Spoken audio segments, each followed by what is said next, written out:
వే gold trusted gold buyers మీరు తాకట్టు పెట్టిన బంగారాన్ని విడిపించి ఈ రోజు ఉన్న మార్కెట్ ధరకు కొనబడను. యుద్ధం అంటే ఏ దేశానికైనా ఎందుకు భయం? గెలుపోటముల గురించి కాదు, అందులో కోల్పోయే అమాయక ప్రాణాల గురించి. ఆ దేశం ఆర్థికంగా ఎన్నేళ్లు వెనక్కి వెళ్తుందో తెలుసా? ఉక్రెయిన్ రష్యా యుద్ధం 4 ఏళ్లుగా కొనసాగుతుంది.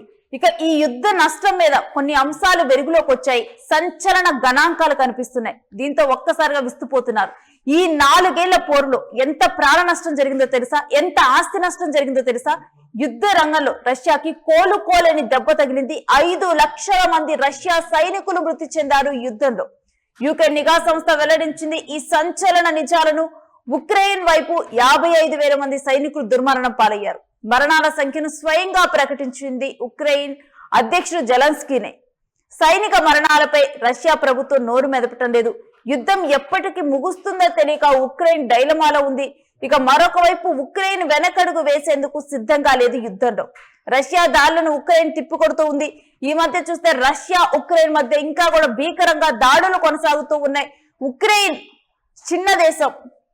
అసలు నిజం చెప్పాలంటే జెలెన్స్కీని చాలా తక్కువ అంచనా వేశారని చూడాలి.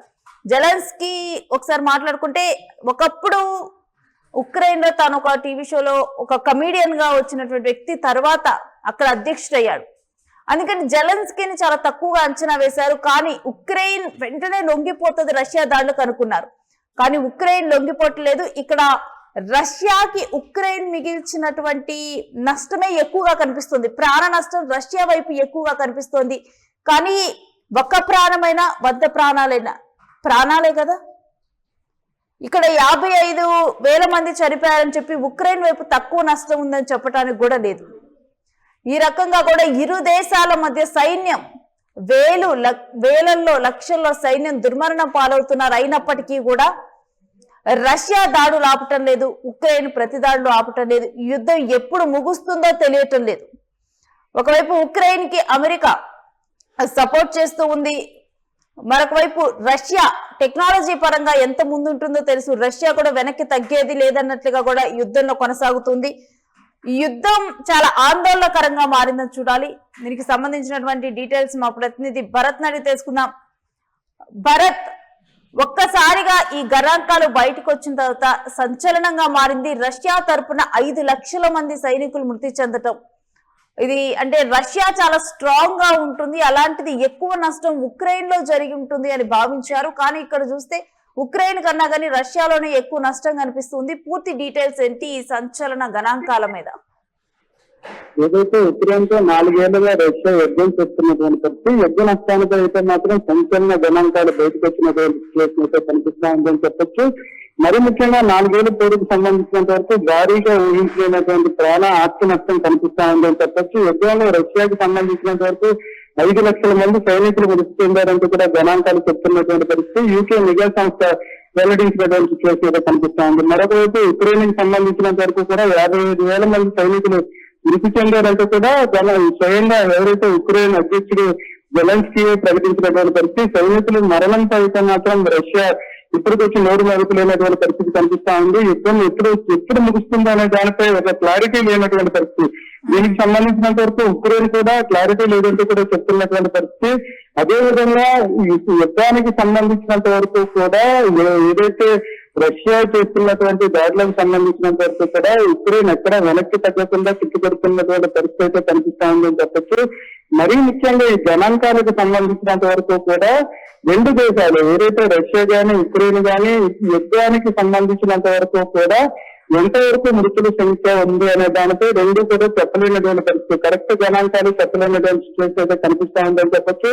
మరీ ముఖ్యంగా యుద్ధానికి సంబంధించినంత వరకు కూడా భారీగా ఉక్రెయిన్ వైపు నష్టం ఉంటుందంటూ కూడా అంచనా వేస్తున్నప్పటికీ కూడా రష్యా వైపు అత్యధికంగా బాగా ప్రాణ నష్టం జరిగినట్టుగా యూకేకి సంబంధించిన సంస్థ చెప్తున్నటువంటి సిచ్యువేషన్ అయితే కనిపిస్తా ఉందని చెప్పొచ్చు. అయితే ఉక్రెయిన్ కి సంబంధించినంత వరకు కూడా గత 4 ఏళ్లుగా డాన్బాస్ అనేటటువంటి ప్రాంతంలో ఉన్నటువంటి ఉక్రెయిన్ సైనిక స్థావరాలపైన రష్యా టార్గెట్ చేస్తున్నటువంటి పరిస్థితి. దానికి సంబంధించినంత వరకు కూడా పూర్తి స్థాయిలో సైనిక శిబిరాలను అక్కడ పంపిస్తున్నటువంటి సిచ్యువేషన్ అయితే కనిపిస్తా ఉందని చెప్పొచ్చు. మరొక వైపు ఉక్రెయిన్ కి సంబంధించినంత వరకు కానీ అమెరికా దానితో పాటుగా ఉన్నటువంటి మిత్ర దేశాలు సరఫరా చేసేటటువంటి క్షిపణులు గాని అధునాతన డ్రోన్స్ గాని, అదేవిధంగా ఉక్రెయిన్ తయారు చేస్తున్నటువంటి డ్రోన్స్ గాని, వీటన్నిటితో పాటుగా సైనిక సమూహాలకు సంబంధించినంత వరకు జెలెన్స్కీ ఏదైతే యుద్ధ రీతిని మార్చినటువంటి పరిస్థితి, చాలా రష్యా కంటే ఉక్రెయిన్ అనేది చాలా చిన్న దేశంగా చెప్పొచ్చు. కానీ ఉక్రెయిన్ కి సంబంధించినంత వరకు కూడాను సొంతంగా డ్రోన్స్ తయారు చేసి రష్యాతో విడిచిపెట్టినటువంటి పరిస్థితి. దీంతో ఒక్కసారిగా రష్యా ఎంత పెద్దగా ఉన్నప్పటికీ కూడా రష్యాకి వీటిపై సమాధానం చెప్తూ వస్తున్నటువంటి సిచ్యువేషన్ అయితే కనిపిస్తా ఉంది. అయితే ఇదంతా ఉక్రెయిన్ వైపు నడుస్తూ ఉంటే రష్యా వైపు మాత్రం కొత్తగా ఎవరైతే సైన్యంలో చేరాలనుకుంటున్నారో వాళ్ళకి సంబంధించినంత వరకు కూడా ఇది సంబంధించినంత వరకు పుట్టిన కొత్త ఏదైతే అక్కడ ఉండేటటువంటి ఆర్మీలో యువత చేరేందుకైతే మాత్రం చేరినటువంటి యువత కుటుంబాలకు సంబంధించి 1.33 కోట్ల రూపాయలు వాళ్ళకు ఉండేటటువంటి ఆర్థిక సహాయంగా ఇచ్చేందుకు అక్కడ ఉండేటటువంటి ప్రభుత్వాలు సిద్ధమవుతున్నటువంటి పరిస్థితి. ఇటుపాటు సంవత్సరం పాటు ఇది కొనసాగుతుంది. ఎవరైతే ఆర్మీలో సైన్యంలో చేరాలనుకుంటున్నారో యువత సంవత్సరంలోకి చేరొచ్చంటూ కూడాను రష్యా కొంత ఓపెన్ చేసినటువంటి సిచ్యువేషన్. అంటే ఈ యుద్ధానికి సంబంధించినంత వరకు కూడా 4 ఏళ్ల పాటు కొనసాగుతున్నప్పటికీ కూడా 4 ఏళ్ల నుంచి యుద్ధ రీతి మారలేనటువంటి పరిస్థితి. ఒకవైపు రష్యా చేస్తున్నటువంటి దాడులతో ఉక్రెయిన్ ఉక్కిరిబిక్కిరి అవుతున్నప్పటికీ కూడా అదే స్థాయిలో ఉక్రెయిన్ కూడా రష్యాపై దాడులు చేస్తున్నటువంటి పరిస్థితి. 4 ఏళ్లు గడుస్తున్నప్పటికీ కూడా యుద్ధంలో ఎక్కడా వెనక్కి తగ్గలేనటువంటి పరిస్థితి. ఇరు దేశాలు కూడా పరస్పరం కయ్యానికి కాలు దూకుతున్నటువంటి సిచ్యువేషన్ కనిపిస్తా ఉంది. రెండు వైపులా కూడా దాడులు ప్రతిదాడులు జరుగుతున్నటువంటి పరిస్థితి. ఉక్రెయిన్ కి సంబంధించినంత వరకు కూడా అత్యంత సుందరమైనటువంటి నగరంగా చెప్పుకుంటా ఉంటారు. ఉక్రెయిన్ కి సంబంధించి అత్యధికంగా అన్ని దేశాల్లో కూడా డాక్టర్స్ గాని, అదేవిధంగా అక్కడ ఎడ్యుకేషన్ కి సంబంధించి అత్యధికంగా ప్రపంచ దేశాల నుంచి ఉక్రెయిన్ కేవలం డాక్టర్ చదువుకోవడానికి వెళ్ళేటటువంటి పరిస్థితి ఉంది. అటువంటి ఉక్రెయిన్ లో యుద్ధ వాతావరణం ఇస్తే ఇప్పటికే అక్కడ ఉండేటటువంటి స్టూడెంట్స్ అందరినీ ఎవరెవరి దేశాలకు అలా దేశాలకు పంపించినటువంటి పరిస్థితి.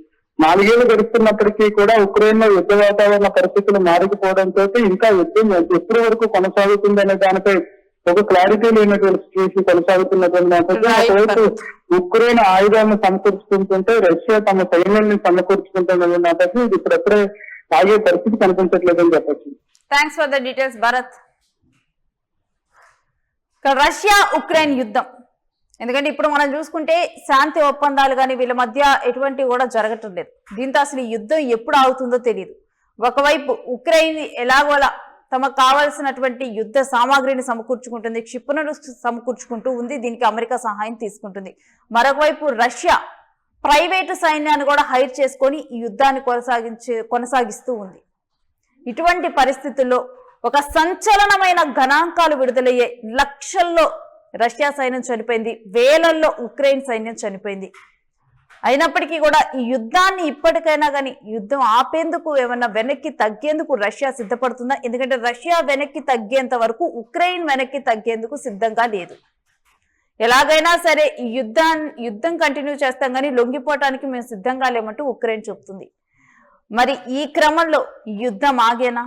ఈ లక్షల ప్రాణాలు గాల్లో కలిసిపోతున్నాయి. వీటన్నిటికీ ఎవరు సమాధానం చెప్తారు?